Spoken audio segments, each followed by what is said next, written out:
Hi friends, మళ్ళీ మీకోసం కొన్ని చీరల బ్లౌజ్లు డిజైన్ చేశాను చూడండి. ఇది వచ్చేసి ఎల్లో కలర్ శారీ. దీనికి నేను కట్ వర్క్ డిజైన్ పెట్టాను. ఇదిగోండి కట్ వర్క్. దీనికి నాడలు కూడా పెట్టాను. నాడలు కూడా అంటే థ్రెడ్తో తీసాం కదా, ఆ నాడలు ఇవి, దాంతో తీసావి. ఇది ఒక మోడల్, ఇది ఒక కలర్ శారీ. ఇంకోటి సేమ్ అది ఒక కస్టమర్ అండి. ఈ బ్లౌజులన్నీ ఆమెనే 3 సేమ్ తీసుకుంది. దానికని డిఫరెంట్గా మోడల్ పెట్టమన్నారు. ఇదొకటి బోట్ నెక్. దీనికి కూడా థ్రెడ్స్ ఇచ్చాను. థ్రెడ్స్ మధ్యలో డోరీస్.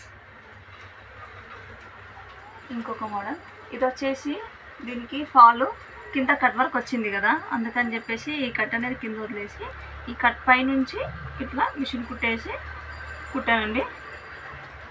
ఇంకొకటి ఇది కూడా బోట్ నెక్ మోడల్లోనే, కానీ దీనికి ఒక బో ఇచ్చాను. ఇలా ఇక్కడ దీనికి ఒక బటన్ అటాచ్ చేసేసి ఇక్కడ రిబ్బన్స్ లాగా పెట్టాను. ఇది ఒక మోడల్ డిజైన్.